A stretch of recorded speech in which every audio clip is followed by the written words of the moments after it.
Nah, perkenalkan nama kakak Nagita Yulianti. Kalau kamu? Terima kasih kamu sudah mau datang. Sebelum kita memulai sesi konseling ini, baiknya kita perkenalan dulu ya. Iya, Kak. Nama saya Anin Zulaika, Kak. Apa kabar hari ini? Saya ingin menyampaikan bahwa semua yang kita bicarakan di ruangan ini bersifat rahasia. Saya berharap kamu bisa merasakan nyaman untuk bercerita. Bagaimana keadaanmu akhir-akhir ini, Anim? Apakah boleh diceritakan? Alhamdulillah baik, Kak. Tapi sebenarnya saya akhir-akhir ini merasa tertekan dan sering merasa cemas terus panik. Baik, Anim. Terima kasih sudah jujur menceritakan keadaanmu. Bisa kamu ceritakan lebih rinci apa yang membuat kamu merasa cemas beberapa hari ini? Sebenarnya akhir-akhir ini saya sering merasa cemas gara-gara mikirin tugas, Kak. Tugas saya tuh semakin hari semakin menumpuk gitu. Terus saya itu harus pergi ke organisasi juga karena saya ikut salah satu organisasi di kampus. Nah, karena saya pergi organisasi, saya sering menunda mengerjakan tugas. Terus setiap saya melihat waktu pengumpulan tugasnya semakin dekat, di situ saya merasa semakin panik dan sangat cemas. Nah, jadi ketika tugas mulai menumpuk, kamu merasa bingung ya, dan akhirnya memilih menunda. Setelah itu muncul rasa panik karena waktu makin sedikit. Apakah saya memahami ceritamu dengan benar, Anin? Iya, benar sekali, Kak. Apa yang biasanya kamu pikirkan saat rasa panik itu datang?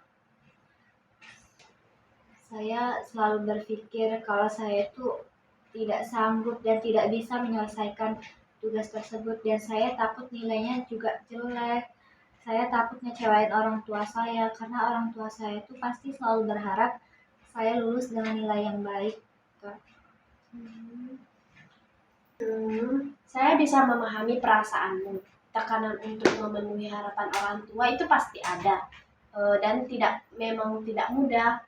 Namun, saya ingin bertanya, apakah selama kamu kuliah, kamu pernah berhasil menyelesaikan tugas dengan baik?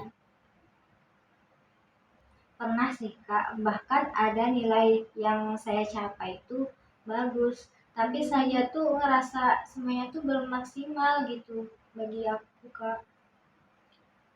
Loh, artinya kamu sebenarnya memiliki kemampuan. Hanya saja rasa takut gagal membuatmu lebih fokus pada kemungkinan buruk daripada kemampuan yang kamu miliki.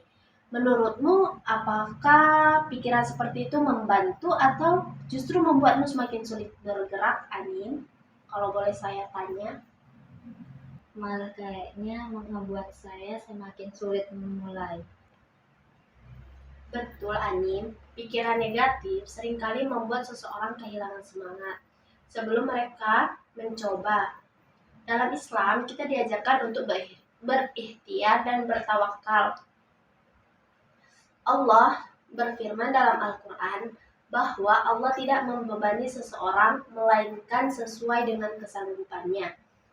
Menurutmu, apa makna ayat itu bagi keadaanmu sekarang?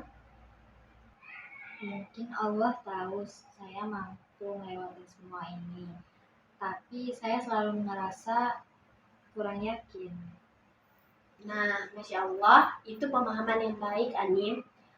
Kadang yang menjadi penghalang bukan kemampuan kita, tetapi rasa takut yang kita ciptakan sendiri.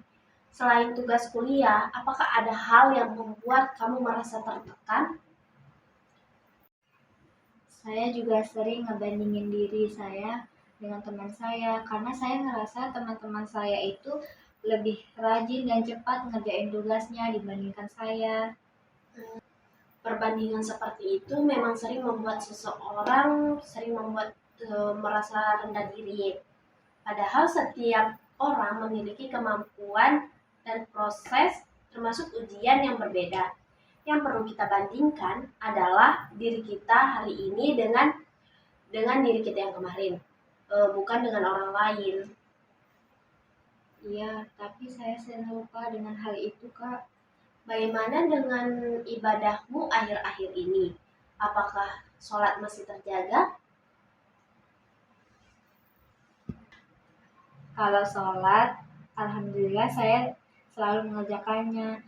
Tetapi saya itu sering terburu-buru gitu sholatnya, Kak.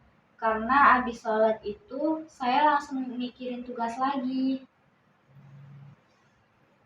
Baik, ketika hati dipenuhi kecemasan, salah satu cara untuk memperoleh ketenangan adalah memperbaiki hubungan dengan Allah. Allah berfirman, ingatlah hanya dengan mengingat Allah, hati menjadi tentram. Menurutmu, apakah kamu bersedia melakukan beberapa menit setelah sholat untuk berdoa dan berzikir? Insya Allah saya bersedia, Kak. Alhamdulillah. Selain itu, mari kita membuat langkah yang lebih realistis dari semua tugas yang ada. Mana yang paling mendesak menurutmu? Tugas metode penelitian, Kak, karena 3 hari lagi waktu pengumpulannya. Baik, menurutmu berapa lama waktu yang bisa kamu luangkan hari ini untuk mengerjakan tugas tersebut? Mungkin sekitar 1 sampai 2 jam tuh. Nah, bagus. Saya menyarankan agar 1 jam itu dibagi menjadi 2 sesi. Masing-masing 30 diselingi istirahat, 5 menit. Dengan begitu, pekerjaan terasa lebih ringan dan tidak terlalu membebani pikiran kamu, Anim.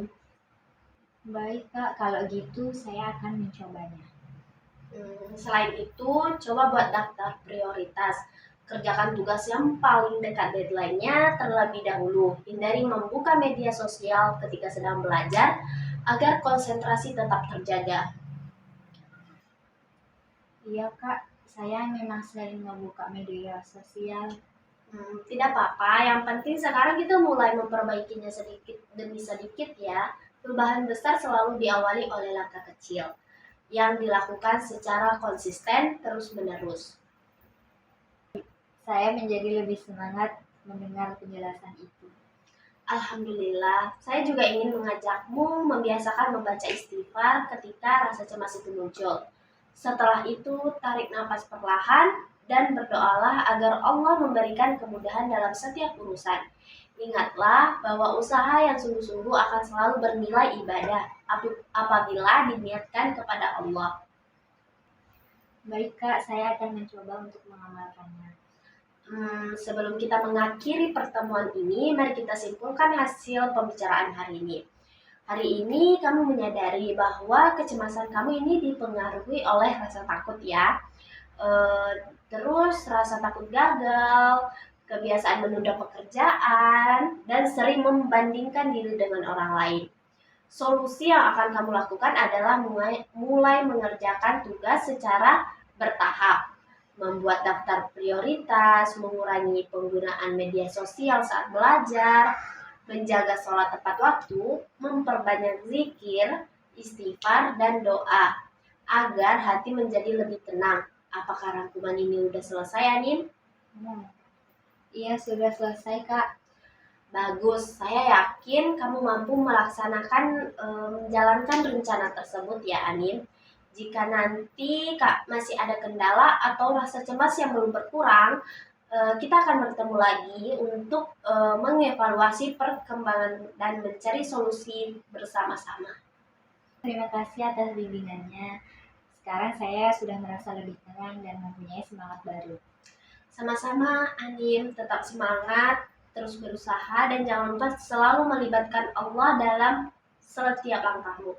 Semoga Allah memudahkan semua urusanmu dan memberikan hasil yang terbaik.